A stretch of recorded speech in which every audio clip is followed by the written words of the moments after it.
US లో doctor గా స్థిరపడాలని అనుకుంటున్నారా? అయితే అతి తక్కువ ఖర్చుతో ఎగ్ప్లస్ తో సాకారం చేసుకోండి. 10 ఏళ్ల పాప సహస్ర ఎక్కడైతే హత్యకు గురైందో అదే బిల్డింగ్ ఇది. 2 ఫ్లోర్ బిల్డింగ్ మనం చూడొచ్చు. ఇప్పుడు లోపలికి ఎవరిని కూడా అలో చేయట్లేదు. అండ్ ఇక్కడ సీసీ కెమెరాస్ ఉన్నాయని కొంతమంది చెప్తున్నారు, లేవని కొంతమంది చెప్తున్నారు. ఇందులో ఉన్నటువంటి బిల్డింగ్ లో ఉన్నటువంటి ఒక వ్యక్తి మేబీ హత్య చేసి ఉండొచ్చు అన్నటువంటి మాట కూడా చెప్తున్నారు. కాసేపటి క్రితమే పోలీస్ అఫీషియల్స్ కూడా వచ్చి బిల్డింగ్ లోపలికి వెళ్ళి మరోసారి అసలు క్లూస్ ఏంటి ఇవన్నీ ఇన్ఫర్మేషన్ తీసుకొని వెళ్ళినటువంటి సిచ్యువేషన్. స్థానికులు మనతో పాటు ఉన్నారు, ఒకసారి మాట్లాడే ప్రయత్నం చేద్దాం. కాసేపటి క్రితమే పోలీస్ అఫీషియల్స్ కూడా వచ్చిండ్రు. వాళ్ళు కూడా మేము పట్టుకుంటాం నిందితుడిని అని చెప్తున్నటువంటి మాట. జరిగి ఆల్మోస్ట్ 24 గంటలు కావస్తోంది. ఎందుకు ఇంకా పట్టుకోకపోవడానికి కారణం ఏంటి అంటారు? అంటే స్థానికంగా వాళ్ళకి ఎలాంటి క్యూస్ దొరకలేవు. ఇక్కడ కానీ కాలనీలో కానీ సీసీ కెమెరా లేకపోవడం పెద్ద మైనస్. గతంలో కూడా డిపార్ట్మెంట్ కూడా మేము వినతి పత్రం బస్సు నుంచి ఇవ్వడం జరిగింది, సీసీ కెమెరాలో పెట్టియండి అని. కానీ పట్టించుకోలేరు. ఇక్కడ ఇప్పుడు ఒక్క సీసీ కెమెరా లేదా ఇక్కడ చుట్టుపక్కల అందుబాటులో ఎక్కలేదు. ఈ గల్లీలో ఆ చివరికి ఒకటి ఉన్నది, దాంతోనే పోలీసు వాళ్ళు చూస్తున్నారు, చెక్ చేస్తున్నారు. లోపలున్న వ్యక్తి అని ఒక అనుమానం అయితే వ్యక్తం అవుతోందండి. సంజీవ్ రావా సెకండ్ ఫ్లోర్ లోనో ఎక్కడ ఉంటారు? సంజీవ్ రావు అనే వ్యక్తి గతం 15 సంవత్సరాల నుంచి ఇదే కాలనీలో ఉంటున్నారు. వాళ్ళ భార్య పేరు సరస్వతి. వాళ్ళు చాలా మంచోళ్ళు, మాకు తెలిసి మట్టుకు. వాళ్ళు ఇంటింటి పని చేసుకుంటారు, అతను డ్యూటీ చేసుకుంటారు. వాళ్ళ ఫ్యాక్టరీలో ఏదో ఫైర్ యాక్సిడెంట్ అయిందని చెప్పి ఇప్పుడు ఇంట్లో ఉంటున్నాడు, అంతేగాని మాకు తెలిసిన మటుకైతే అతనికి మంచి ఉద్దేశం ఉంది. మా దగ్గర చాలా ఏళ్ళ నుంచి ఉంటున్నాడు అతను. అదే. మరి ఎవరు హత్య చేసి ఉంటారు? అసలు ఎవరి మీద అనుమానమైన వ్యక్తం చేస్తున్నారా? కుటుంబ సభ్యులు ఏమైనా చెప్తున్నారా? తల్లిదండ్రులను అడిగినోడా తల్లిదండ్రులకు తెలియదు అంటున్నారు. మాకు ఎలాంటి ఎవరితోని శత్రుత్వం లేదు, మాకు ఎలాంటి లేదని వాళ్ళు అంటున్నారు. వాళ్ళు కూడా ఎవరి మీద అనుమానం వ్యక్తం చేస్తలేరు, తండ్రి కానీ తల్లి కానీ. చూడాలి మళ్ళీ పోలీసు వాళ్ళ విచారణ ఇలాంటి నిజాలు బయటపడతాయి, మనం చూడాలి. ఇంకా వీళ్ళది ఎక్కడ అండి? అంటే నేటివ్ ప్లేస్ ఎక్కడ, ఏంటి ఆ డీటెయిల్స్ ఏంటి? వీళ్ళు పాపర్ వచ్చేసి సదాశివపేట దగ్గరలో అంట తల్లిదండ్రులది. నిన్న పోస్ట్ మార్టం అయినా కూడా అమ్మాయిని అక్కడనే అంత్యక్రియలు చేయడానికి తీసుకెళ్లారు. సదాశివపేట బతకడానికని వచ్చిండ్రు ఇక్కడికి అన్నటువంటి మాట చెప్తున్నారు. ఎన్నేళ్ల నుంచి ఉన్నారు ఈ ఇంట్లో? ఎన్ని సంవత్సరాల నుంచి? ఈ ఇంట్లో 2-3 సంవత్సరాల నుంచి ఇంట్లో ఉంటున్నారు వాళ్ళు. గతంలో కాలనీలో ఈ బస్సులో వాళ్ళు ఒక 5-6 ఇయర్స్ నుంచి ఉంటున్నారు వాళ్ళు. వాళ్ళ తండ్రి మెకానిక్ జాబ్ చేస్తారు. వాళ్ళ అమ్మగారు సహస్ర వాళ్ళ అమ్మగారు ల్యాబ్ లో జాబ్ చేస్తారు. అదే ఆమె కేంద్రీయ విద్యాలయంలో 6వ తరగతి చదువుతుంది, 12 సంవత్సరాల అమ్మాయి. పాప అది చాలా యాక్టివ్ అమ్మాయి. మాకు ఇక్కడ తిరుగుతుంటే చూస్తుంటాం కదా, చాలా మంచి యాక్టివ్ అమ్మాయి వాళ్ళు. అదే 20 కత్తిపోట్లు ఉన్నాయి అన్నటువంటి మాట చెప్తున్నారండి. ఇంత దారుణంగా 20 కత్తిపోట్లు అంటే మాట కాదు కదా. అండ్ దట్టు మెడ మీద చాలా కత్తిపోట్లు ఉన్నట్టుగా. అంటే అంత కసి ఎవరికి ఉండుంటుంది ఆ బాలిక మీద? ఇప్పటిదాకానే మన బాలనగర్ డీసీపీ గారు చెప్పారు, మెడ మీద 9 నుంచి 10 కత్తిపోట్లు, కడుపుల ఒక 5-6 పోట్లు ఉన్నాయన్నాడు. మొత్తం ఒక 20 కత్తిపోట్లు ఉన్నాయని చెప్పారు. పోస్ట్ మార్టంలో ఇప్పుడు వచ్చిందని తెలిసాను, బయటపడ్డది. చూడాలి మళ్ళీ అది ఎలాగ పోలీసు వాళ్ళు చేస్తారు ఏంటంటే. మా ముఖ్యమైన విజ్ఞప్తి ఏంటంటే కాలనీ తరఫు నుంచి ఇంత జరిగిన కూడా ఇక్కడ కొంచెం కాలనీలో కొంచెం పోకరీలు ఉన్నారు. మిట్ట మధ్యాహ్నమే గల్లీలో మందు తాగుతుంటారు, చేస్తుంటారు. అంటే డయల్ చేసి కంప్లైంట్ ఇస్తే వాళ్ళకి మా పేర్లు చెప్తుంటారు, కాలనీ వాళ్ళ పేర్లు. అలా కొన్ని జరుగుతుంటాయి. వాళ్ళని అరికడుతున్నాయి కదా, కొంచెం ఇలాంటివి జరగకుండా ఉంటాయి. అంటే ఎట్లా గాంజా బ్యాచ్ ఎవరు? గాంజా బ్యాచ్ కానీ కొందరు ఇక గల్లీలో మేము లోకల్ అంటే కొంచెం రోడ్ల మీద తాగడం అది ఉంటుంది. కొంచెం పెట్రోలియం తిరిగి కొంచెం చేస్తే బాగుంటుందని మా ఉద్దేశం, మా కాలనీ తరఫున. ఎవరి మీద అనుమానం? వాళ్ళు ఎట్లా ఓనర్స్ బాగానే ఉంటారు? అంటే వీళ్ళు పైన టెనెంట్స్ బాగానే ఉంటారు? బాగానే ఉంటారు. మీరేంటండి? అంటే ఓనర్స్. ఓకే. ఇప్పుడు 3 ఏళ్ళు అవుతోంది అని అంటున్నారు కదా? 3 years అవుతుంది వాళ్ళు వచ్చి. ఇప్పుడు బాలిక గురించి కానీ వాళ్ళ తల్లిదండ్రుల గురించి కానీ వాళ్ళు ఎట్లా? వాళ్ళు బాగానే ఉంటారు. వాళ్ళ ఇంట్లో ఫ్యామిలీస్ వాళ్ళ గొడవలు అవి ఉంటాయి తప్ప బయట ఎవరితోటి గొడవలు ఉంటాయి ఏం లేదు. ఒక్కసారి కూడా ఏ కంప్లైంట్ కూడా లేదు వాళ్ళ మీద. ఓకే. మరి మీ ఇంట్లో సీసీ కెమెరాలు ఉన్నాయా? లేదు. ఇక్కడ కొంతమంది పోకరీలు కూడా తిరుగుతున్నారు అని చెప్తున్నారు. కొంతమంది పోకరీలు కూడా తిరుగుతుంటారు అని చెప్తున్నారు, కరెక్టేనా అండి? లేదు, ఎవరు పిల్లలు స్కూల్ పిల్లలు వచ్చి ఆడుకోవడం చేయడం చేస్తారు ఇక్కడ గల్లీలో, అంతే. అంతా మించి ఇంకెవరు పోకరిగా అట్లా ఎవరు తిరిగే వాళ్ళు ఎవరు లేరు. మరి ఇప్పుడు సెకండ్ ఫ్లోర్ లో ఒక వ్యక్తి ఉంటారు, ఆయన మీద అనుమానం వ్యక్తం చేస్తున్నారండి. వాళ్ళ మీద ఎందుకు అట్లా అంటే బిల్డింగ్ లో వచ్చేసి అతను ఒక్కడు నిన్న వర్క్ కి వెళ్ళకుండా ఒక్కడే ఉన్నాడు. అందరు వర్క్ లోకి ఎవరు పనులకు వాళ్ళు వెళ్ళిపోయారు, అతను ఒక్కడు ఇంటి దగ్గర ఉన్నాడు. అందుకని ఆయన మీద అనుమానం వ్యక్తం చేస్తున్నారు. అప్పుడు మీ ఇంట్లో ఎవరు ఉన్నారు సార్? ఇంట్లో ఎవరు లేరు అప్పుడు. లాక్ ఉందా? మీరేంటి సార్ అంటే లైక్ వర్కింగ్? నేను టెలికామ్ లో వర్క్ చేస్తాను, వోడాఫోన్ లో చేస్తాను. ఇప్పుడు ఈయన మీద సంజీవ్ రావు ఆయన మీద అనుమానం వ్యక్తం అవుతుంది, ఎందుకని? అదే చెప్పాను కదా, అతను ఒక్కడు ఉన్నాడు అని చెప్పేసి. వాళ్ళ మిస్సెస్ కూడా పనిలో వెళ్ళింది, ఎవరు లేరు, అతను ఒక్కడే ఉన్నాడు అని చెప్పేసి అనుమానం. ఇప్పుడు ఆయన ఎక్కడ ఉన్నాడు? పోలీసులు అదుపులో ఉన్నాడు? అది తెలియదు మాకు కూడా. నైట్ తీసుకెళ్లారు, మరి ఎక్కడ తీసుకెళ్లారు, ఎక్కడ ఉన్నాడు అని తెలియదు, చెప్పలేదు. మాకు కూడా చెప్పలేదు. వాళ్ళకి పిల్లలు ఫ్యామిలీ ఉన్నారు, వాళ్ళ మిస్సెస్ ఉన్నారు, పైన ఉన్నారు, 2 పాపలు వాళ్ళకు. సో ఒకసారి చూద్దాం. మీరెవరు? ఓనర్స్ అండి. ఏమైందమ్మా? నేను లేనండి, హాస్పిటల్కి వెళ్ళాను. మా పాప బాగాలేదు, 2 days ఉండే. సాటర్డే సండే నుంచి వెళ్ళి బాగాలేకుండే. ఇక మండే ఉంటారు కదా డాక్టర్లు, అట్లా అని రామ్దేవ్కి తీసుకెళ్ళాను ఐస్ చెకప్. ఆమెకి సైట్ ఎక్కువైందని చెప్పేసి ఐ డ్రాప్స్ 1.5 hours అని చెప్పారు. అట్లా అని చెప్పేసి ఉంటా అని చెప్పి, నాకు తెలియదు కదా, ఉంటాను అని అంటేనే వేస్తా అన్నారు.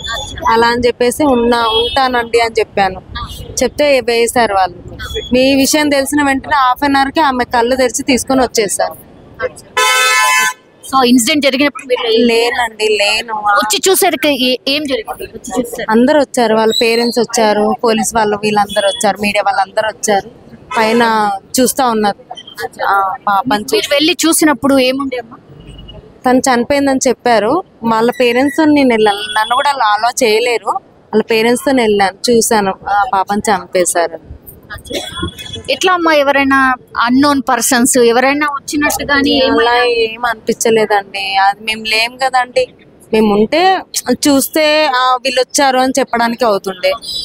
మేము లేం కాబట్టి ఇక మేము చెప్పలేము కదా ఏదన్నది. మరి ఎందుకండి మీ పైన పోర్షన్ అతని మీద అనుమానం వ్యక్తం చేస్తున్నారు, ఎందుకని? ఏమో అండి, తెలియదు. అనుమానం అయితే లేదు. మా పిల్లోడు, మా చిన్న పిల్లోడు, ఆ పిల్లోడు మా హస్బెండ్ ఎత్తుకున్నాడు, చిన్న 3 years బాబు. చాలా ఇష్టం మా పిల్లోడు అంటే. వాళ్ళ పిల్లలకి, వాళ్ళ వైఫ్ అండ్ హస్బెండ్ కి చాలా ఇష్టం. తీసుకెళ్తారు, ఆడిపించుకుంటారు, తీసుకొస్తారు, తినబెడతారు, పడుకోబెట్టుకుంటారు మా పిల్లోని. కానీ ఆయన అలా చేశాడంటే ఇక నేను ఏం చెప్పలేనండి. క్షుద్ర పూజలని ఏదో ఏవి లేవండి, ఏం పూజలు లేవు, ఏమి లేవు. ఎక్కడ చేస్తారండి, ఎక్కడ అని ఏం లేదు. మరి ఏమైందన్నది డౌట్ అయితే లేదండి. మరి ఇప్పుడు సహస్ర పాప ఆమె గురించి, ఆమె కిందికి వచ్చి ఆడుకునేదా మీ పిల్లలతో? మా పిల్లలతోనే ఉంటదండి. మా పిల్లలతో ఒక ఆమె అండి. ఆ పిల్ల మా పిల్లలతో మా పిల్లలతోనే సండే 8:30 వరకు మా పిల్లలతోనే ఆడుకుంటాం. సండే రోజు, మండే రోజు ఆ పిల్లనే కనిపించలేదు. ఆ పిల్ల ఇట్లా అయిందని తెలిసింది మాకు. ఇప్పుడు ఇంట్లో ఒక్కతే ఉంది అని అంటున్నారండి. పాప ఒక్కతే ఉంది అని అంటున్నారు. ఉందంటున్నారు అన్ని. స్కూల్ లేదంట, ఉందంట, తెలీదు మాకు. సో మొత్తం మీద అది అంటే చాలా మంది ఇప్పుడు ఒకటే అనుమానం, ఇక్కడ సీసీ కెమెరాస్ లేకపోవడం ఒకటి. మీరు చూడండి, స్థానికంగా అందరికీ కూడా ఆశ్చర్యం అన్నమాట. ఒక్కసారి అక్కడికి వెళ్ళే ప్రయత్నం చేద్దాం. ఇది యాక్చువల్లీ ఇల్లు, లోపలికి ఎవరిని ఎలో చేయట్లేదు. ఒక్కసారి ఇవన్నీ కూడా నివాస ప్రాంతాలే, కంప్లీట్లీ ఇవన్నీ నివాస ప్రాంతాలే. ఒక్క బిల్డింగ్కి కూడా సీసీ కెమెరాస్ అయితే లేవు. నాట్ ఈవెన్ సింగిల్ బిల్డింగ్, ఇక్కడ ఒక్క సీసీ కెమెరా కూడా లేదు. కానీ ఒకే ఒక బిల్డింగ్కి మనం చూడొచ్చు, ఇక్కడ ఒక సీసీ కెమెరా కనిపిస్తోంది, ఇక్కడ ఒక సీసీ కెమెరా ఉంది బిల్డింగ్కి. ఆ తర్వాత మళ్ళీ ఇంకో సీసీ కెమెరా మనకు అక్కడ కనిపిస్తోంది.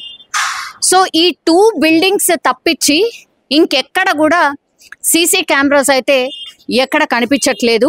సో ఇవన్నీ కూడా నివాస ప్రాంతాలు. ఎవరు కూడా ఎక్స్పెక్ట్ చేసి ఉండరు ఇట్లాంటి ఇన్సిడెంట్ జరిగిందనో లేకపోతే ఇట్లాంటిది అయ్యిండొచ్చో అని ఎవరు కూడా ఎక్స్పెక్ట్ చేసి ఉండరు. సో నివాస ప్రాంతాలలో ఒకసారి ఈ ఇన్సిడెంట్ జరగగానే భయభ్రాంతులకు గురై ఉంటారు. ఈ బిల్డింగ్ కి మాత్రమే మనం చూడొచ్చు 2 sides ఉన్నాయండి సీసీ కెమెరాస్. అఫ్ కోర్స్ ఆ బిల్డింగ్ ఉన్న సీసీ కెమెరా మాత్రమే నాకు తెలిసి ఫోకస్డ్ గా అటువైపు ఉండుంటది కాబట్టి ఏమైనా తెలిసే అవకాశం ఉంటది, ఎవరైనా నిందితుడు ఉన్నాడా ఏంటా అని. మేడం మీరు ఓనరా రెంటర్స్? ఓకే, మీకు ఎప్పుడు తెలిసింది? మాకు నిన్నే తెలిసిందండి, నిన్న మధ్యాహ్నం జరిగింది. నిన్న మధ్యాహ్నం తెలిసేసరికి అందరూ వెళ్ళి చూసేసరికి ఇంకా పాప అలా ఉండేసరికి అందరు భయపడి అలా చూస్తున్నారనమాట. ఈ అంటే సీసీ కెమెరాస్ ఎందుకు లేవు మ్యామ్? సీసీ కెమెరాస్ ఉన్నాయి కానీ వర్క్ చేయట్లేదు. అవి ఏవి కూడా వర్క్ చేయట్లేదు. ఇవి రెండు అయితే వర్క్ చేస్తుంటాయి. ఇది వర్కింగ్. ప్రతి ఫ్లోర్ కి సీసీ కెమెరాస్ ఉంటాయి. అక్కడ కూడా ఒక సీసీ కెమెరా కనిపిస్తుంది. అది సీసీ కెమెరా వర్క్ చేయట్లేదు. ఈ బిల్డింగ్ లో సీసీ కెమెరాస్ వర్క్ చేస్తున్నాయి. సో ఇవన్నీ తీసుకొని వెళ్ళారా? తీసుకుని వెళ్ళారు. ఎవరైనా అంటే ఇక్కడ కొంచెం ఎవరెవరో తిరుగుతూ ఉంటారు, గాంజా బ్యాచ్, ఇట్లా పోకిరి బ్యాచ్, అలా ఏం లేదండి. ఇదే ఫస్ట్ టైం ఈ గల్లీలో జరగడం. సహస్ర పాప గురించి గానీ వాళ్ళ ఫ్యామిలీ గురించి గానీ మాకేం ఐడియా లేదండి. వాళ్ళు ఎప్పుడు బయటకి రారు, చాలా తక్కువ.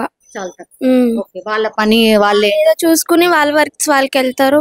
ఆ పాపకు కూడా నిన్న హాలిడే అంట అనేసి ఇంట్లో ఒకతే ఉంది. అలా ఇంకా ఎప్పుడైనా ఇక్కడ ఇట్లా ఎవరైనా అన్నోన్ కొంచెం అనుమానితులు అలా ఏం లేదు, దొంగతనాలు లేదండి. ఇది మంచి గల్లీ అండి. అసలు ఈ ఏరియా అనేది మంచి గల్లీ. ఇక్కడ పిల్లల్ని వదిలేస్తున్నారంటే చాలా సేఫ్టీ అనేది గల్లీ. కానీ ఇంత పెద్ద ఇన్సిడెంట్ జరిగింది, ఏకంగా హత్యనే జరిగింది. అవునవును, అందరూ అదే భయపడుతున్నారు. ఇదే ఫస్ట్ టైం కదా అనేసి. ఓకే, థ్యాంక్ యూ అండి.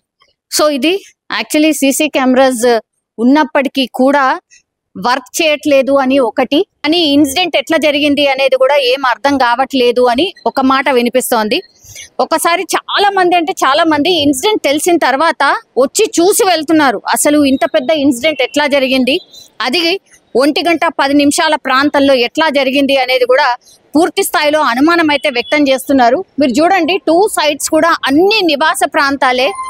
మరి ఎందుకు ఇట్లా జరిగింది అనేది కూడా తెలియనటువంటి పరిస్థితి అయితే కనిపిస్తోంది. సో ఇది నిన్న సహస్ర ఎక్కడైతే మర్డర్ జరిగిందో ఆ బిల్డింగ్ విజువల్ మనం చూస్తోంది. పోలీసుల ఇన్వెస్టిగేషన్ ఇంకా కూడా కొనసాగుతోంది. కేవలం 10-12 సంవత్సరాలు మాత్రమే ఉన్నాయి ఆ పాపకి. సో అంత దారుణంగా ఎట్లా మర్డర్ చేయగలిగినరు, ప్రతి క్లూని కూడా పోలీసులు సేకరిస్తున్నటువంటి పరిస్థితి. ఇక్కడ అతిపెద్ద సమస్య ఏంటంటే ఈ గల్లీలో ఈ కాలనీలో సీసీ కెమెరాస్ ఎక్కువ లేకపోవడం వల్ల కేసు ఇంకా కూడా కాంప్లికేట్ అయినటువంటి సిచ్యువేషన్.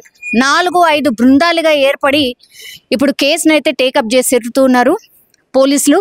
మనం చూస్తున్న పోర్షన్ ఇప్పుడు సహస్రకి సంబంధించి ఎవరైతే పాప మర్డర్ కావించబడిందో నిన్న కేవలం ఒక్కతే ఇంట్లో ఉండిపోవడం, అమ్మా నాన్న పనికి వెళ్ళిపోవడం, తర్వాత ఆ చిన్న బాబుని ఆయనకి మధ్యాహ్నం ఫుడ్ కోసం ఫాదర్ రావడం, వచ్చి చూసేసరికి పాప హత్య చేసి ఉండడంతో దీంతో ఒక్కసారిగా ఈ కూకట్పల్లి ప్రాంతం అంతా కూడా ఒక రకంగా కలకలం అయితే క్రియేట్ అయింది. మనం చూస్తున్న పోర్షన్ ఇది పైన యాక్చువల్లీ ఇది 2 stories బిల్డింగ్, పైన పెంట్ హౌస్. సో మనం చూస్తుంది పెంట్ హౌస్ అనమాట.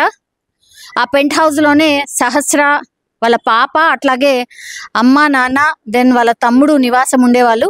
2-3 ఏళ్ల నుంచి కూడా ఇదే పోర్షన్లో ఉంటున్నారు. వాళ్ళ ఓనర్స్ కూడా ఏం చెప్పలేకపోతున్నారు. ఇప్పుడు మనం కింద ఏదైతే పోర్షన్ చూస్తున్నామో అంటే పెంట్ హౌస్కి కింద పోర్షన్ 2nd floor, ఆ డోర్స్ అన్నీ కూడా క్లోజ్ ఉన్నటువంటి సిచ్యువేషన్ 2nd floorవి. అందులో ఆ పోర్షన్లో ఉన్నటువంటి వ్యక్తి మీద అనుమానం అయితే వ్యక్తం అవుతోంది. నిన్న మర్డర్ జరిగిన టైంలో సంజీవ్ రావు ఆయన అంటే ఆయన మీద ఎందుకు అనుమానం అంటే ఆ పాప మర్డర్ జరిగినప్పుడు కేవలం ఆ 2nd floorలో ఉన్నటువంటి వ్యక్తి మాత్రమే ఆ బిల్డింగ్లో ఉన్నాడు. కాబట్టి ఆయనని తమ స్టైల్లో ఇన్వెస్టిగేషన్ చేస్తూ ఉన్నారు పోలీసులు. ఆల్రెడీ నిన్ననే తీసుకెళ్ళిపోయినరు. అట్లాగే వాళ్ళ ఫ్యామిలీని కూడా ఇప్పుడు పైనకు ఆ పోర్షన్లోకి తీసుకొచ్చి కూర్చోపెట్టి అసలు ఏం జరిగింది ఏంటి అనేది పోలీసులు వాళ్ళ కోణాల్లో విచారణ చేస్తున్న పరిస్థితి అయితే కనిపిస్తోంది. నివాస ప్రాంతాలు కావడం, చుట్టుపక్కల అన్నీ కూడా బిల్డింగ్స్ అన్నీ కూడా ఫ్యామిలీస్ పోర్షన్స్కి ఉండడం అండ్ హత్య జరగడం ఇప్పుడు కలకలం అయితే క్రియేట్ అవుతున్న సిచ్యువేషన్ అయితే కనిపిస్తోంది. ఇప్పుడు నేను రిపోర్ట్ చేస్తున్నటువంటి బిల్డింగ్ ఏదైతే ఉందో ఎగ్జాక్ట్లీ ఇప్పుడు నేను నిల్చున్న బిల్డింగ్ క్వైట్ అపోజిట్ బిల్డింగ్ అనమాట. లోపలికి ఎవరిని ఎలో చేయట్లేదు కాబట్టి నేను ఇక్కడ నుంచి చూపించే ప్రయత్నం మాత్రమే చేస్తూ ఉన్నాను. సో అది మధ్యలో రోడ్, ఆ తర్వాత అటువైపు బిల్డింగ్ ఉంది. సో ఆ బిల్డింగ్ లోనే ఇప్పుడు పోలీసులు మనకి ఏదైతే కనిపిస్తున్నారో ఆ బిల్డింగ్ లోనే పూర్తిగా పాపం మర్డర్ జరిగిన తీరు కావచ్చు, ప్రతి క్లూని కూడా సేకరిస్తూ ఉన్నారు. ఎందుకంటే 20 కత్తి పోట్లతోని అమ్మాయిని చంపారంటే ఇమాజిన్ కూడా చేసుకోలేం.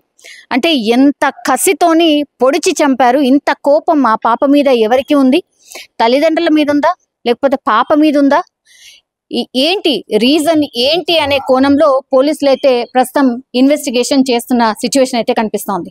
And don't forget to subscribe to iDream. And for more videos, please subscribe to iDream. Please subscribe to iDream. Please subscribe iDream. And please subscribe to iDream. For more videos, subscribe to iDream. please like, share and subscribe to the channel. Congratulations, iDream. Subscribe to iDream. Subscribe to iDream. So subscribe to iDream Media. iDream ki iDream team andarki huge congratulations. Please subscribe iDream Media. Please subscribe to iDream. Subscribe iDream. Please subscribe to iDream. iDream అంటే నా కళల channel subscribe చేసుకున్నారు, నోరు తిరుగుతలేదు, మీరైతే గంట గుర్తు కొట్టండి. For more such videos, please subscribe to iDream. Subscribe to iDream. Please subscribe to iDream. Please subscribe iDream Media. Please do subscribe to iDream. Please subscribe to iDream Media. For best entertainment and information, please subscribe iDream.